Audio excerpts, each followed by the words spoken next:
Was Bobby Kennedy shot by a lone gunman, or was he the victim of a wider conspiracy? Well, the book Who Killed Bobby makes a stunning case that will alter the way the public views Bobby Kennedy's death. Filmmaker Shane O'Sullivan, who wrote the book and made the documentary RFK Must Die, joins us now. But first, let's take a brief look at what happened on that fateful day in 1968. We can start to work together. We are a great country, and a selfish country, and a compassionate country. And I intend to make that my basis for running and over the period of the next few months. Mayor Yorty has just sent me a message that we've been here too long already. So, my thanks to all of you, and now it's on to Chicago, and let's win there. Thank you. Moments later, he was assassinated.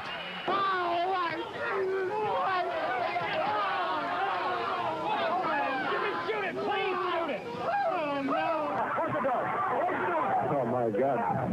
Senator Kennedy has been shot in the head. I am right here. Rafer Johnson has a hold of a man who apparently has fired the shot. He still has the gun. The gun is pointed at me right at this moment. I hope they can get the gun out of his hand.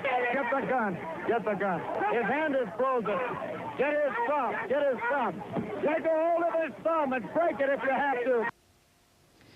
It's actually quite upsetting watching that footage, isn't it? It is. It gets me every time, you know. It's you know, the charisma of the guy, and he was really going to change the country in '68, and then to have him taken from us like that, it's you know. And this is what, within 2 months of Martin Luther King being shot? Exactly, yeah. King had died, and basically Bobby Kennedy was the only white guy in the States that the black and Hispanic electorate, you know, they believed in, and he was the great white hope, and then he was, you know, eliminated. Sorry, go ahead. What do you think happened that night? I mean, what is the story, and what do you think happened? Well, I mean, immediately everybody saw Sirhan firing a gun in the pantry, and they didn't see anybody else firing, so they thought, okay, it's an open and shut case, we have our assassin, and they kind of rushed to judgment in terms of, you know, nailing Sirhan and then locking him up and actually giving him the death sentence at the time that was later commuted to life, so Sirhan is still alive. But it's kind of since the assassination and since more files have come to light, it seems to indicate that, you know, particularly the ballistics just don't add up. The muzzle of Sirhan's gun was 1.5 to 5 feet in front of Kennedy, and the fatal shot came from 1 inch behind.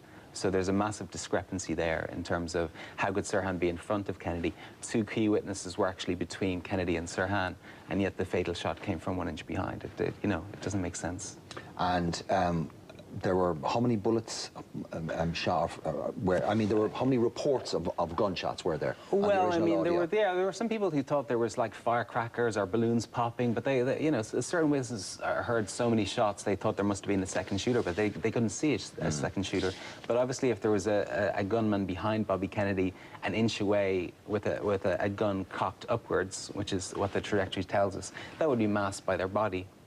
And there would be no way of actually seeing them in a very crowded pantry. So now there's a new audio recording of the shooting that's been unearthed, basically the only known recording of the shooting. And that's been carefully analysed by an expert in Tucson who I just interviewed the other week. And he's concluded there are 13 shots in that recording. And it's two different guns, is it? And 2 different guns. So Sirhan's gun held 8 bullets. And so he's concluded 8 bullets from Sirhan's gun in front of Kennedy and 5 bullets from behind Kennedy from this mysterious second gunman. Kennedy wasn't the only person who was shot on the day either. No, I mean, there's always been a sense that there were more than 8 shots shot in that pantry, because basically Kennedy was shot 3 times. Another bullet went through the shoulder pad of his coat, and then 5 bystanders were injured.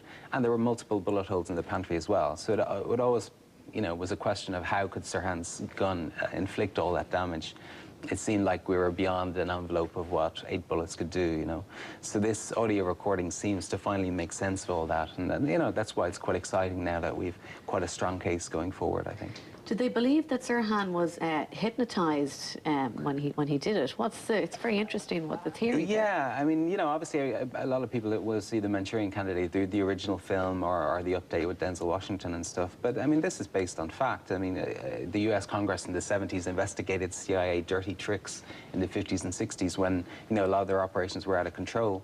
And they found out that a man named Richard Helms in the early 50s had actually started these mind control experiments. One of the main programs was to create a hypnotically programmed assassin, a Manchurian Candidate. And by 1968, Richard Helms was the director of the CIA. He was a major enemy of Bobby Kennedy. They'd clashed earlier after the Bay of Pigs when Bobby Kennedy was Attorney General in the JFK administration. And basically, he probably would have lost his job and the CIA would have been decimated if Bobby Kennedy had attained power.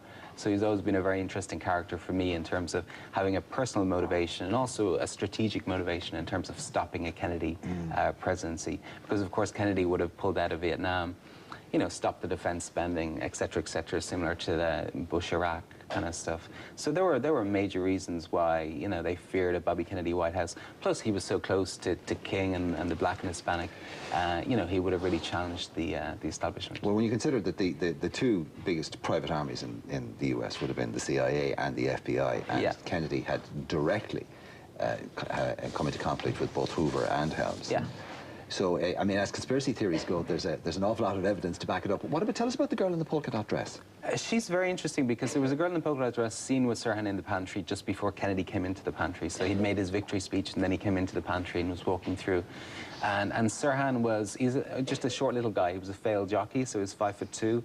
And he was basically standing on a tray stacker, craning to see Kennedy coming through. And there was a girl in a white dress with black polka dots seen standing with him in the pantry. And they seemed to be smiling at each other, they seemed to be together.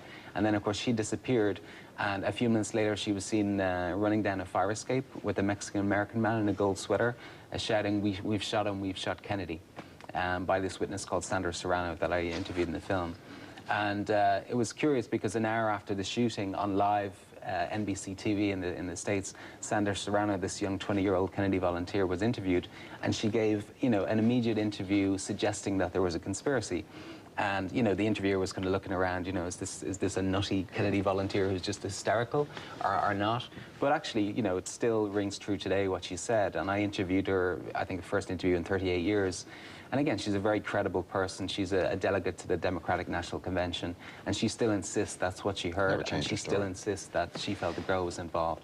But of course, she was bullied by LAPD, and they basically covered up all that kind of angle too. Did the police not try and track down this polka dot They really girl went through the motions. I mean, there's great characters in this story as well, you know, apart from just the injustice of it. But there's a character called Enrique Hernandez, who was the police polygraph expert, which is basically a lie detector test. So they strapped this 20-year-old volunteer up to a lie detector in a you know, interrogation room with this basically bully, and he kept her in there for hours and hours. And we still have audio recordings of that session, in which basically he bullied her into a retraction after hours of putting her under the spotlight.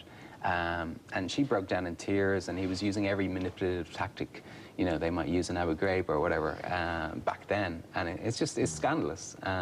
So in the end, he got his retraction. She didn't, you know, kind of washed her hands of it, went back to Ohio to her parents' house, and then, you know, didn't emerge publicly for years. You're a filmmaker who I suspect started on a project that seemed very interesting, and it turned into a crusade. Yeah, I mean, the passion comes out when I talk about it, you know. Yeah, I mean, basically, I was a screenwriter, and I was looking for a story, and this was a fantastic story, you know, all these different elements. But the more I looked at the possible ending to the story, I didn't believe the official version that Sirhan did alone. So I had to find an ending, so I need to do my research. And the more I researched, I just thought, you know, this is ridiculous. The original investigation, the original trial, it was just a complete sham. So yeah, it became a bit more of a crusade in terms of, you know, the assassin is still alive. He's still in prison in California. For 40 years, he hasn't been able to remember the shooting. And there's still time to, you know, find out what really happened. Well, it's extraordinary. I mean, it will have an amazing resonance at the moment because, of course, I mean, a lot of politicians, American politicians, wanted to be compared to John, but Obama has been compared to Robert. So there's huge resonances there. When is the documentary available? Yeah, when's it on? So it's out on DVD now, and I think Network 2 screened it a couple of weeks ago, so it should be on again there, and then the book is available now as well. So, yeah, I mean, I think it lays out the whole case so people can make up their mind. Good work, Shane. Great. Congratulations. Thanks so much. All right,